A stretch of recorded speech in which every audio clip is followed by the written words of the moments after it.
Avant de plonger dans cette histoire incroyable, pensez à vous abonner à la chaîne et à activer la cloche. Ici, chaque récit a quelque chose à dire, et vous ne voudrez pas en manquer un seul. Personne ne fit attention à lui. Assis sur le trottoir froid, dos appuyé contre le mur fissuré d'un vieux supermarché, l'homme tendait une main tremblante. Ses vêtements étaient sales, trop grands, comme récupérés dans une poubelle. Sa barbe grise était emmêlée, ses chaussures trouées. Aux yeux de tous, ce n'était qu'un mendiant de plus. Invisible. Inutile. Les passants détournaient le regard. Certains accéléraient le pas. D'autres murmuraient avec dégoût. Encore un clochard. Mais personne ne savait.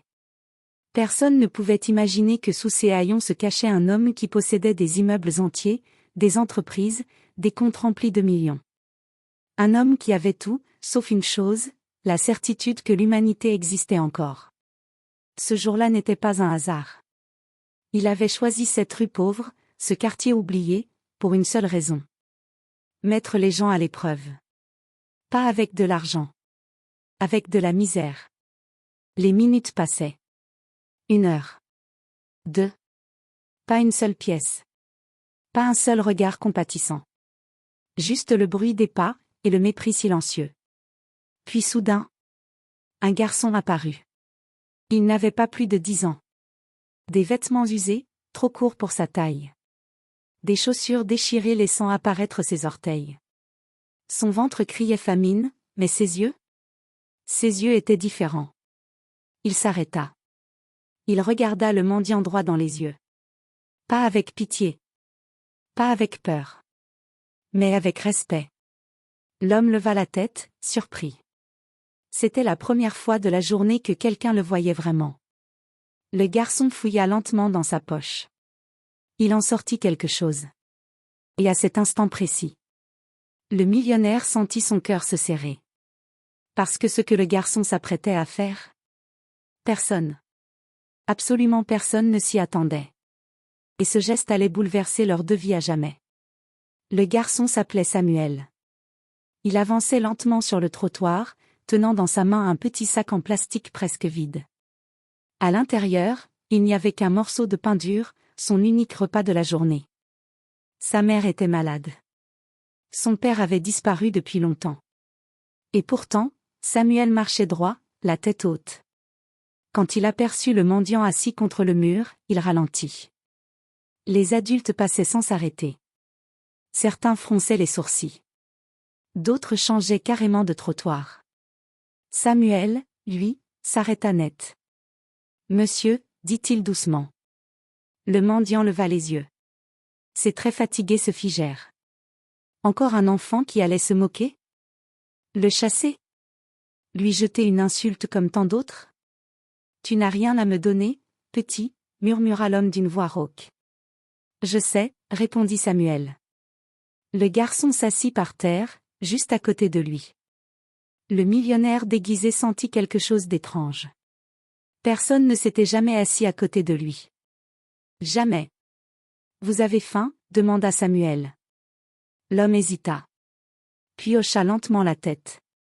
Sans dire un mot, le garçon ouvrit son sac. Il en sortit le morceau de pain. Le regarda quelques secondes, puis le cassa en deux. Il tendit la plus grande moitié au mendiant. Prenez. Moi, je mangerai plus tard. Le cœur de l'homme manqua un battement. C'est tout ce que tu as, n'est-ce pas? Samuel sourit faiblement. Oui, mais vous en avez plus besoin que moi. À cet instant, quelque chose se brisa à l'intérieur du millionnaire. Des conseils d'administration. Des contrats à plusieurs millions. Des hommes en costume qui lui souriaient par intérêt? Et pourtant, aucun d'eux n'avait jamais fait ce que ce garçon venait de faire. Il prit le pain. Ses mains tremblaient. « Pourquoi tu fais ça ?» demanda-t-il, la voix presque cassée. Samuel haussa les épaules. « Parce que si j'étais à votre place, j'aimerais que quelqu'un s'arrête. » Un silence lourd s'installa. Le mendiant détourna le visage pour cacher ses yeux humides. À ce moment-là, il prit une décision. Une décision qui allait changer le destin de Samuel.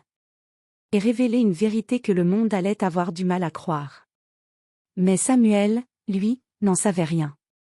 Il se leva simplement, épousseta son pantalon troué et dit « Bonne journée, monsieur. » Puis il repartit. Sans savoir qu'il venait d'offrir bien plus que du pain. Samuel n'avait fait que quelques pas quand une voix l'arrêta. « Petit, attends. » Il se retourna. Le mendiant était debout maintenant. Droit. Trop droit pour un homme brisé par la rue. « Comment tu t'appelles » demanda-t-il. « Samuel. »« Samuel » répéta l'homme lentement, comme pour graver ce nom dans sa mémoire. Il fouilla dans la poche intérieure de son manteau sale et en sortit un vieux téléphone fissuré. Samuel fronça les sourcils. « Un mendiant avec un téléphone ? » « Merci pour le pain, » dit l'homme. « Je ne peux pas te laisser partir comme ça. » Il composa un numéro. « Oui. C'est moi, » dit-il calmement. « Viens me chercher. Maintenant. » Il raccrocha. « Monsieur, ça va ?» demanda Samuel, un peu inquiet. L'homme sourit. Un sourire étrange. Pas celui d'un mendiant. « Dis-moi, Samuel, si tu pouvais demander une seule chose à la vie, ce serait quoi ?» Le garçon hésita. « Que ma mère guérisse. » Puis, après un silence. « Et aller à l'école. J'aime apprendre. » L'homme sentit sa gorge se nouer. « Tu iras à l'école, » dit-il doucement. « Et ta mère recevra les meilleurs soins. » Samuel éclata de rire. « Vous racontez des blagues, monsieur ?» À cet instant précis, un bruit de moteur puissant retentit derrière eux. Une voiture noire de luxe, brillante comme un miroir, s'arrêta net devant le trottoir. Les passants ralentirent. Les regards se tournèrent. Un chauffeur en costume impeccable descendit précipitamment. « Monsieur Delacroix » dit-il en s'inclinant légèrement. « Nous vous cherchions partout. » Samuel resta figé. « Monsieur Delacroix ?» Le mendiant retira lentement son manteau sale. Sous les haillons apparaissait un costume parfaitement coupé. Propre. Élégant. Les murmures explosèrent autour d'eux. « C'est lui ? Le PDG ? Le millionnaire ?» Samuel sentit ses jambes trembler. « Je t'avais dit merci pour le pain, » dit l'homme en posant une main sur son épaule. « Mais ce que tu m'as donné aujourd'hui, vaut bien plus que de l'or. » Il ouvrit la portière arrière de la voiture. « Monte, Samuel. » Le garçon hésita, le cœur battant. La rue entière retenait son souffle. Car à cet instant, tout le monde comprit. La vie de ce garçon pauvre venait de basculer à jamais. La voiture de luxe glissait silencieusement sur la route. Samuel n'osait pas toucher les sièges en cuir. Il gardait ses mains sur ses genoux, comme s'il avait peur de salir ce monde qui n'était pas le sien. « Tu peux te détendre, » dit doucement monsieur Delacroix. « Ce n'est qu'une voiture. » Samuel hocha la tête sans répondre. « Où habites-tu ? » « Dans une petite chambre, près du vieux marché. » Monsieur Delacroix regarda le chauffeur dans le rétroviseur. « À l'hôpital Saint-Clair. Et ensuite, adresse-moi les meilleurs médecins du pays. » Samuel ouvrit grand les yeux. « Monsieur, ma mère. Elle sera soignée, » coupa-t-il calmement. « Je te le promets. » À l'hôpital, tout alla très vite. Les portes s'ouvrirent comme par magie. Des médecins accoururent. Des infirmières se pressèrent. La mère de Samuel, pâle et épuisée, tenta de se redresser quand elle vit son fils entrer. « Samuel ? Où étais-tu passé ?» Il courut vers elle.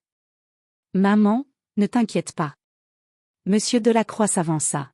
« Madame, » dit-il avec respect, « votre fils m'a offert aujourd'hui ce que personne d'autre ne m'a jamais donné. À partir de maintenant, vous ne serez plus jamais seule. » Les larmes coulèrent sur les joues de la femme. Les examens commencèrent immédiatement. Traitement. Soins. Espoir. Quelques jours plus tard, Samuel entra dans une école qu'il n'avait vue que de loin. De grandes grilles. Des salles lumineuses. Des livres neufs. Il reçut un uniforme propre. Un sac rempli de cahiers. Un sourire sincère. « Bienvenue, Samuel. » Puis vint la maison. Pas une chambre humide. Pas un matelas au sol.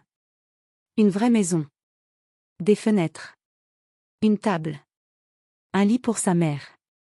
Le soir, Samuel s'assit sur son nouveau lit et murmura.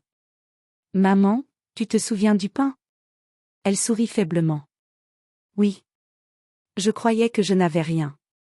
Mais en fait, j'avais tout ce qu'il fallait. » Dans l'ombre, Monsieur Delacroix observait la scène. Les mains jointes. Ce jour-là, il comprit une vérité simple. La vraie richesse n'avait jamais été dans ses comptes bancaires. Et pourtant, ce n'était pas encore la fin. Car il restait une dernière chose à faire. Une leçon que le monde devait entendre. Une semaine plus tard. La même rue. Le même trottoir. Le même mur fissuré. Mais cette fois, tout était différent. Une foule s'était rassemblée. Des journalistes. Des passants curieux. Et surtout, ceux qui avaient détourné le regard. Une petite estrade avait été installée. Des caméras pointaient vers un homme en costume élégant. Monsieur Delacroix. Pourquoi ici ? Murmura quelqu'un dans la foule.